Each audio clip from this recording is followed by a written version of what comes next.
Amis internautes, n'oubliez pas de liker, de vous abonner et de cliquer sur la note de notification pour ne rien rater. ABT, président du CES. Les dessous d'une décision pensée et scellée. Talon et ABT interdit d'une retraite dorée, bien que méritée. Romuald Wadain dit non et s'impose aux deux dinosaures.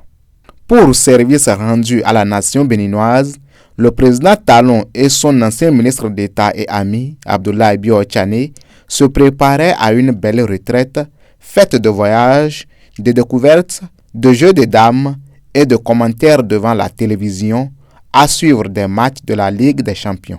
Mais ils devront encore attendre un peu. On ne libère pas des références qui ont encore du jus dans le corps. Et c'est au bout de l'ancienne corde qu'on tresse la nouvelle.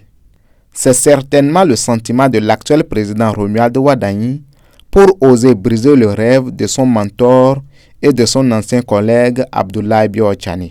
Le rêve de se disputer autour d'un jeu de dames ou de s'affronter devant la télé en Liga, Abdoulaye Bio-Tchane étant merengue, quand son ancien patron Patrice Talon, lui, est Brograna, devra encore attendre quelques années. Les petites taquineries avec les petits-enfants aussi. Le devoir appelle. Et c'est le cas du président du bloc républicain Abdoulaye Bio-Tchane, élu brillamment hier à la tête du CES sur des instructions à peine cachées du chef de l'État, Romuald Wadain, grand maître de la situation. Dans une dizaine de jours, ce sera aussi le cas de l'ancien président que son successeur prépare à la tête du prestigieux Sénat. Il faut saluer le courage du chef de l'État pour avoir pris cette option de maintenir ces deux papas dans ses fonctions stratégiques pour le développement économique et pour la plus précieuse, la paix. L'ancien ministre d'État, qui a cumulé plus de 40 ans d'expérience à la tête de plusieurs institutions financières internationales et occupé à plusieurs reprises des fonctions ministérielles, a entre les mains suffisamment d'outils pour accompagner le rêve du président Wadain de faire du Bénin, dans les 7 prochaines années, un pôle de développement affirmé.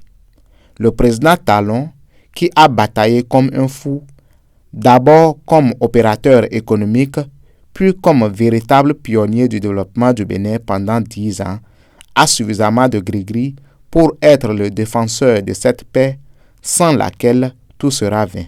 Il n'y a pas mieux que celui qui a souffert dans le dur labeur du défrichage, du labour et des sarclages pour suivre religieusement le processus jusqu'à la récolte.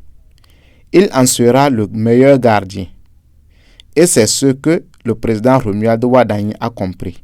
Comme quoi, aux âmes bien nées, dit-on, la valeur n'attend pas le nombre des années. Wadain est peut-être jeune, mais il est aussi vieux et sage. Aboubakar Takou.